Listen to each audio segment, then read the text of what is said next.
Hi everybody, this is Drumming is His Madness, a brand new book by American author Andrew James, and this is a full song by song, album by album career overview of Ringo Starr.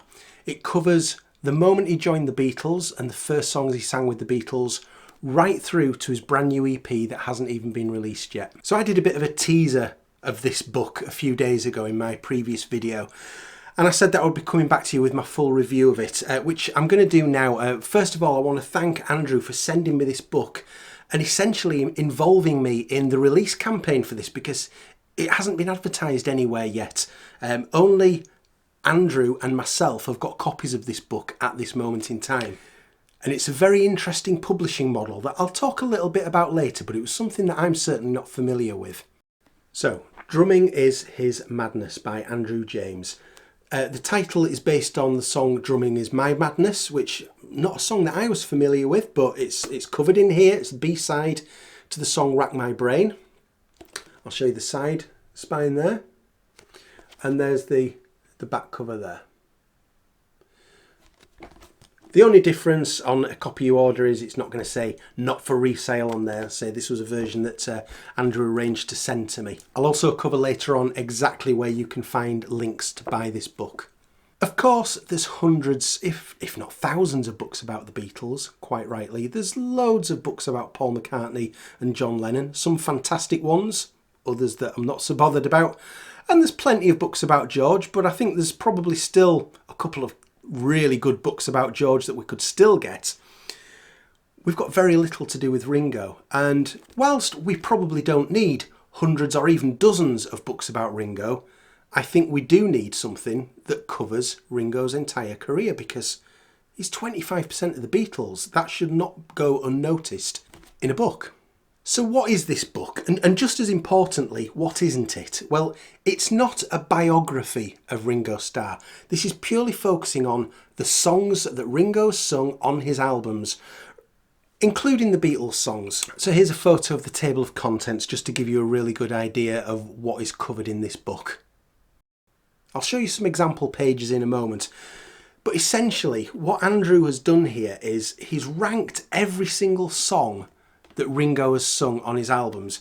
He's used 10 as a benchmark, 10 being the absolute best songs. In his opinion, of course, that's all it can be.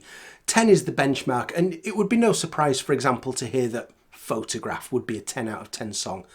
There's a few others, which I won't spoil for you in case you read the book, but that's the benchmark, and other songs are compared to that benchmark.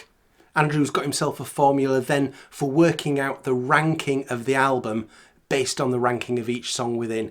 So I think this is a really handy overview for anybody, not just people who are massive Ringo fans, but people who maybe aren't as familiar with Ringo's work and want to know, well, which are the albums that are worth me dipping into? Which are the songs that are worth me cherry picking from certain albums? It's probably going to give you a good idea here. Everybody's opinion is different, of course, but it will give you a good idea of maybe which of those albums you might want to seek out if you don't find time to cover all of Ringo's discography. It's also covering the minefield that is the Ringo Starr live album discography, which there's so many of them. I personally haven't got a clue about all the different Ringo albums until I read this, but they're all covered in here so that you can get a full idea of what's out there if you're wanting to, for example, be a completist of Ringo albums. Also, it's looking at not just what album, for example, did Ringo have out in a particular year, but for each year, it will tell us what other projects Ringo was involved in, what other albums might he have guested on, for example, what TV specials might he have appeared on. So I'm just going to show you an example here. I've opened this up at a page that's from 1976 where it's covering Ringo's Rotogravure album. Still not 100% sure whether that's how you pronounce it, but I think it is. And you can see here, if I just get you some close-ups, you will see that each song on the album is given a rating out of 10, and then you've got information about each song on the album, so you can see sort of roughly how each song is covered. And then when it gets to the end of this album section, it will also detail other appearances that Ringo made in 1976, that even probably the most ardent of Ringo fans might not be aware of all of these. So it does that for every year, literally throughout Ringo's career. So I learnt loads from reading this book, and I've just picked out 2 or 3 sort of key things that I remembered from reading it. So first of all, I wasn't aware that the very first Apple record that was pressed back in 1968, not for general release, but more of a private thing, was specially commissioned by Ringo and sung by Frank Sinatra. I wasn't aware of that at all. I also wasn't aware of the other version of Octopus's Garden that Ringo recorded after Abbey Road had been released. That's covered in this book. And I also wasn't aware of Ringo's aborted, unreleased 1987 album, which when I was reading it, it gave me echoes of Paul McCartney's unreleased Return to Pepperland album from the same era. So I didn't know that Ringo had done all this, featuring appearances from Bob Dylan, and also a Stevie Wonder song. I was not aware of this. So that's just some snippets of some things that I learnt from reading this book, and it's full of them. So I do think that this book serves a very useful purpose. And like I said, it is absolutely bang up to date. If we go towards the back of the 335 pages until the end of the book before the index starts, and it does have a full index. I know sometimes when books don't, I've seen that annoys some people. This does. It covers in here the new Rewind Forward EP. Now, of course, it can't have a review of all the songs. That's not physically possible. They're not released yet. But it does cover the release of that very briefly. It also even covers the Beatles' Now and Then, which hasn't even been announced yet. The brand new final Beatles song.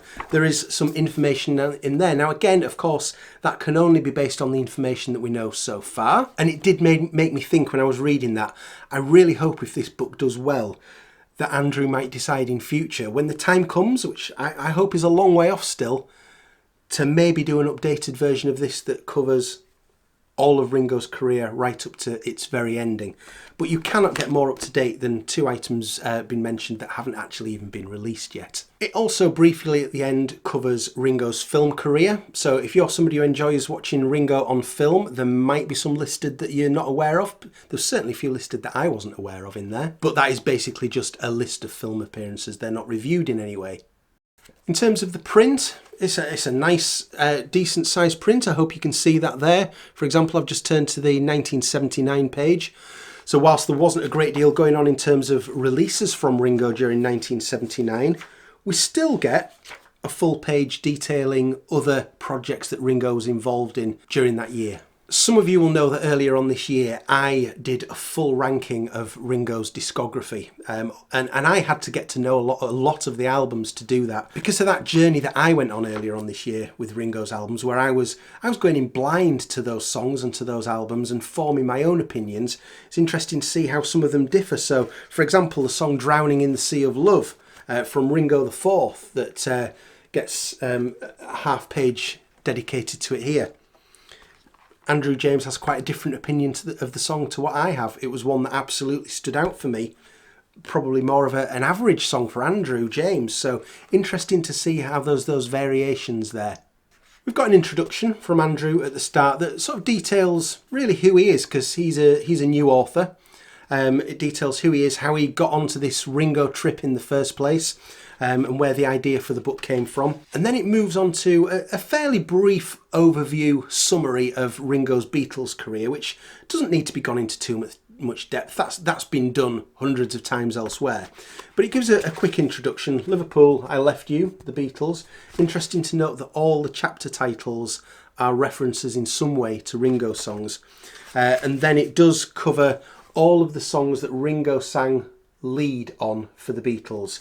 It gives a bit of information about those songs, but the main meat of the matter is when we start to get into Ringo's solo career, and Andrew will give plenty of detail about the recording of the album, the situations in which it arose, before going on to describe each song and rank each song, and then to give it that overall album score that he ranks the albums out of 20 Ringo studio albums.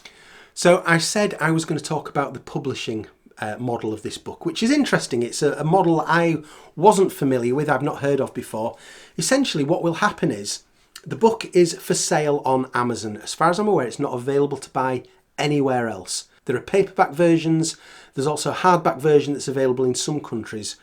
But the big thing here is that if you order the book, it hasn't been printed yet. When Amazon receive the order, within a few hours or perhaps a day at most, your book is printed and sent out to you. I wasn't aware of this this feature. And so essentially, if you order the book is then printed and sent to you. It's kind of been printed to order for you. Sounds quite neat to me. So there's no pre-order phase with this book. The book has gone live this week. The links are there. From that moment on, the book is available to order. And as soon as you order it, the books will be printed and sent out to you.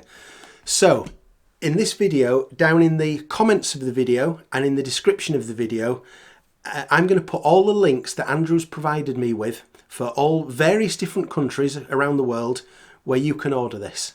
And the book should be sent out to you pretty quickly. So I very much enjoyed reading this book. It's a subject that I feel I still have an awful lot to learn about. And this book is covering a lot of bases that you will not find in any other books. So I certainly appreciate it for that reason. And I can definitely imagine that when I'm playing Ringo records in future, which is something that I am doing increasingly more often, I'm going to be referring to this book because I'm going to learn a lot about those albums that when I went in blind on first listen to a lot of them earlier this year, I didn't have any background at all. I'm going to be able to get a lot of background to them from this. I'll probably realise about certain musicians who appear in them who I didn't realise, for example. In some cases, they might even be Beatles who appeared on some of these songs and I didn't realise. And if you want to know what it looks like on your shelf, here you go. You can see what height and width it takes up there compared to some other books you might be familiar with. So that is Drumming Is His Madness by Andrew James. Thank you very much, Andrew, for sending this to me. I've certainly enjoyed reading it. I hope the book does well for you. And if you're planning on getting this book, or maybe you're watching this video long after I record it and you've already read it, let us know what you think about it. I would love to hear from you. Well, thanks for watching. I'll see you again soon. Bye.